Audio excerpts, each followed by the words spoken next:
गुरुवार रात 11 बजे एक मां ने अपनी 31 साल की डॉक्टर बेटी से फोन पर बात की। वही बेटी जिसे उन्होंने अपने खून पसीने से डॉक्टर बनाया था।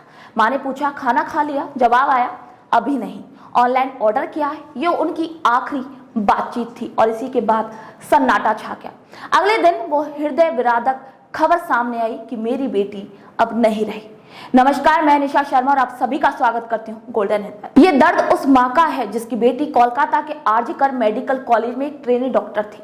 चेस्ट मेडिसिन डिपार्टमेंट में पीजी सेकेंड ईयर की स्टूडेंट थी, जो कभी अपनी माँ के सपनों का अक्स हुआ करती थी, लेकिन अब एक भयानक घटना की शिकार हो चुकी थी। 9 अगस्त की सुबह उसकी डेड बॉडी हॉस्पिटल के सेमिनार हॉल में मिली। पोस्टमार्टम रिपोर्ट ने मां के दिल को ही चीर कर रख दिया। जब बेटी के साथ पहले रेप हुआ, फिर बर्बरतापूर्वक हत्या और उसके शरीर पर चोट और खरोंच के निशान थे। चेहरा, प्राइवेट पार्ट, खून से सनी आंखें थी और टूटी हुई गर्दन की हड्डी। ये मंजर किसी को भी झकझोर कर रख देने वाला था। इस बर्बरता का आरोपी 33 वर्षीय संजय रॉय पर था, जो कोलकाता पुलिस में सिविल वॉलंटियर था। संजय पर पुलिस की वर्दी पहनकर हॉस्पिटल में बेरोक-टोक घूमने का आरोप है। आरोपी एक भेड़िए की तरह अपनी शिकार को चुनता था और फिर अपनी वहशियत का खेल खेलता था। गुरुवार रात भी 11 बजे संजय ने हॉस्पिटल में प्रवेश किया था और रात 4 बजे वह सेमिनार हॉल में दाखिल हुआ। करीब 40 मिनट बाद वह इमरजेंसी बिल्डिंग से बाहर निकलता हुआ दिखाई दिया, लेकिन इस बार संजय की आंखों में खून था और एक मासूम की जिंदगी खत्म हो चुकी थी। वहीं पुलिस के हाथों संजय का ब्लूटूथ ईयरफोन लगता है, जो मर्डर वाली जगह पर मिला। उसे संजय के मोबाइल से कनेक्ट करके जब देखा गया और उसके बाद संजय की गिरफ्तारी हुई। आरोपी ने अपना गुनाह कबूल कर लिया। मैंने अपराध किया और अब मरने की भीख मांग रहा है कि मुझे अब फांसी दे दो।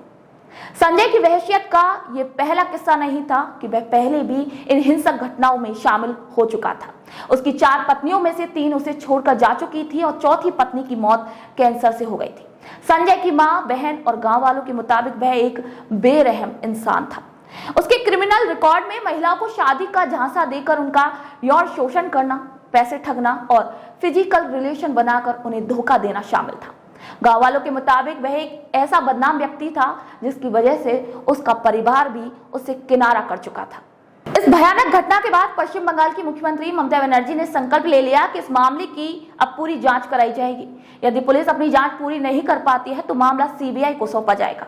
उन्होंने ट्रेनी डॉक्टर के परिवार को हर संभव सहायता देने का भी वादा कर दिया।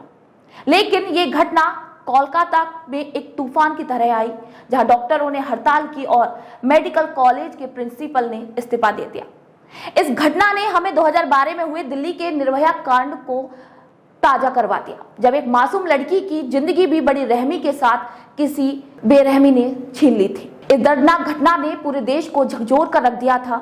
एक मां का दर्द, एक बेटी का संघर्ष और एक निर्दयी कातिल की कहानी ने हर दिल को छलनी कर दिया है। ये केवल एक घटना नहीं है, बल्कि एक चेतावनी है कि आखिर महिलाओं की सुरक्षा अब भी एक सवाल है और जवाब हमें मिलना अभी बाकी है।